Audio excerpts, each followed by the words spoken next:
what are the best designers that are on the shelf right now, selling as of now. So let's get started. Before that, a quick info. We have this particular fragrance, Aqva Amara, sadly in 50 ml. We have around 20-22 bottles in stock. So those people who are looking to stock this up, the link is in the description below. Plus then there are two more scents which I have come across, which I'll be featuring probably in the next video. One is called Estee Dupont Perfect Tobacco, with so many companies like Hermes came with their own tobacco version, their own leather version. Same way this company is pulling off some really good scents. They have leather vanilla, they have Royal Amber and the Perfect Tobacco right now. I'm quite excited to try this one. Next, this one has been out of stock for a very long time. It's from a Middle Eastern house of Rasasi. It's called Shaghaf for men. The full review for this is also coming. This has been selling like hotcakes in entire Middle Eastern market, as well as it's been out of stock for a long time. Coming to our designer section, so these are the noteworthy designers which are, most of the people are looking for right now, and they've gathered pretty good reviews, and their pricing wise also they're not pretty on the higher side, except for this one. So they are around sub 5,000 range, or around $80-85. This is the only one which goes around $100 or 6,000. This is called YSL or the Parfum. Going by the tradition, YSL pulls off some really iconic scents. La Nuit de la Homme, Kuros, and even M7. They started from the time of M7, and since then they've been pulling off some really good scents. So I've tried this before and trying it now as well. So the main notes here goes are apple, sage, and tonka beans. Tonka beans gives that depth to it, and at the same time this is more in true sense intense version of Eau de Toilette version. Only thing is that is leaning more towards the fresher side. Even this is fresh. At the same time this has slight leatheriness to it, which is because of the tonka, slight dirtiness to it, which makes it an ideal evening wear. Performance wise, yes, this is on a really on a good side. I get like good 7 hours, which is almost as good as any niche scent would give you. After, it will become a skin scent. So guys, only one fear. This house is quite notorious for reformulating the scent. So before this gets reformulated, grab a bottle of this one. It's called YSL Eau de Parfum. That's the first one on our list. The second one is a freshie. Till the time we have a couple of more months for summer, do check this out. This is called Light Blue or Intense. Probably this summer's one of the top selling fragrances. Same goes for the women version, the intense version. Again, this goes by the name. This is actually the intense version of the older iconic D&G Light Blue, which was considered one of the best aquatics in 2000. So this is same DNA, and they have put that watermelon note to it, and they made it more watery basically. So like how Invictus is like metallic fresh, this is very juicy fresh. I mean, juiciness comes from the original version of it, and slightly more amped up juiciness is what give you D&G Light Blue Intense. So if you have owned Light Blue before, or you love it, or you use it already, this is quite a nice upgrade. I mean, most of the people stick to originals and do not go with the flanker, but this flanker would not disappoint you, and the pricing goes around the same. It's not like it's pricier than the original Light Blue, it's the same price as that. So this is the second one on the list. The third fragrance has been gaining a lot of momentum. Initially it was compared to Sauvage, where it shares the DNA from. This is Versace Pour Homme Diamond Blue. This has been trending on other channels as well, other websites as well. People have been buying, looking forward to buy a bottle, but prices are going up as well.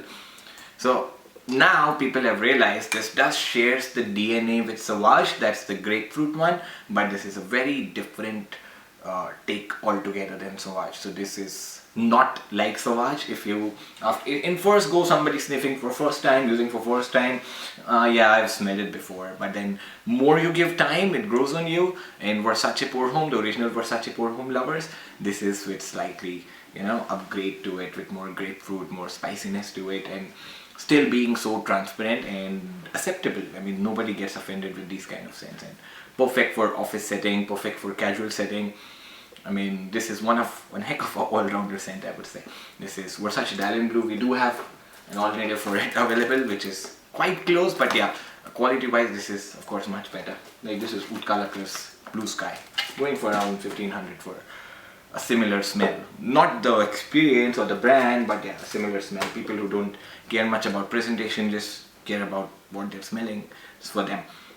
Moving to next one, these two are, next three are actually heavy hitters. We'll start with next two. Those are also heavy hitters here. These are from Davidoff and both belong to a same, what do you say, the series.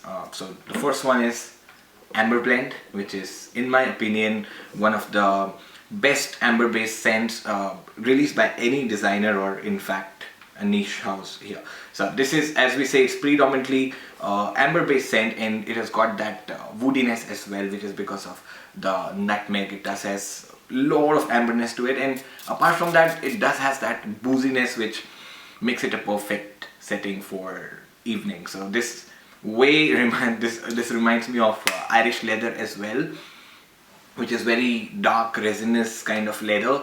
So this reminds me of the Memo lineup, because Memo is the one who produced those kind of scents. If you see the smell, the oud line of Memo or the leather line of Memo, the Irish ones, the Irish oud, the Irish leather has dryness like this. So this is Amber Blend by Davidoff. Performance wise, monster performance on this one. The second one has even better performance, that is called Leather Blend by Davidoff. When it came out, it was around $120. Now it's going for, in India, $4,500 to $5,000, so which makes it a very good scent. So if you're looking for something leathery, people go for Tuscan leather and all those, give it a shot. This would, these will like fulfill your craving for leather. So in first go, this smells, the DNA is same as the Amber Blend, though the Leather Blend came out first, then came the Amber Blend. So it does share, this is amber, leather, and lot of spices to it. So leather wise, this is not like jammy leather like Tuscan leather or like La Yuquam, but it's more like along with spices and amber, which actually makes it more complex than just the leather, Tuscan leather DNA. And people love this, absolutely love this. A compliment getter, perfect for evening setup. Now we have one scent on the list which I wanted to review a long time ago, but then I couldn't give much time to it, but now it's here. This is called Alien Men by Mugler. Mugler being one of my favorite houses, they pull off some really challenging scent, something really different, and have got a concept behind which nobody probably can think of. So this is called Alien Men, which is like how Angel inspired Amen, the Alien, the women version inspired Alien Men. Now coming to the women counterpart of it, which is called Alien, is actually a fresh scent. Along with it, it has got floral nuances which makes it really sensual. Now how Mugler pulled off a sensual scent from a fresh genre is what was challenging. That's what made Alien a great release, and Alien Men is no different. It actually smells really yummy and good. It's more like a close encounter scent. At the same time, it transitions into various phases. So if I have to define it, this is how, when you smell Angel Men first time, the combination of patchouli, tonka, vanilla gives, or coffee, not vanilla is not there on top there. So that gives a very different hit to your nose, because you haven't sniffed anything like that before. So then you get used to it, but then you still enjoy the DNA. This one actually gives you a very woody, resinous, leathery vibe in the first go. At the same time, at the back, there is some freshness going on. There is some, aromatic, what do we say, how we call aromatics in say 90s, 80s scent. There was that mixture of tobacco, spices, along with leather. That vibe you get from it, and it's just a little bit more sweeter. How, Amen has that sweetness. This also has the sweetness, which is more leathery rather than gourmand, how it happens in Amen.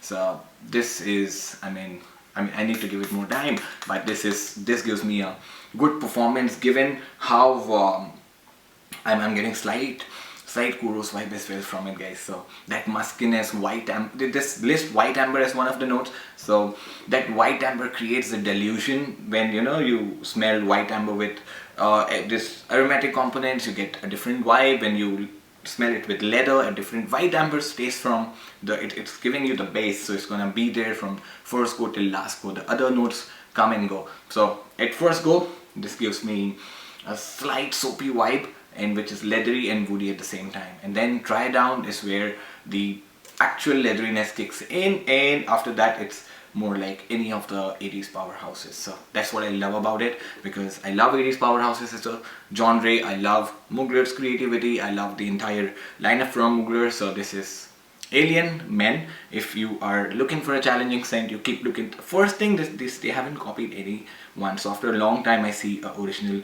concept coming out in a scent like this. Amazingly good. So this is my top one on the list as of now. Right guys, I'll be coming up with a lot of other videos as well. Next thing we are doing is more like a sample exchange bash, where we'll be giving around 10,000 samples in a course of 1 month. So it's going to be massive and amazingly good. I'm just picking up as many samples as I could procure. I think I'm already done with some 3,000-4,000 samples, and as many to go. Rest we will fill in with alternative samples and others. So guys, it's Mohit from Shlik Perfumery India. Checking out. See ya.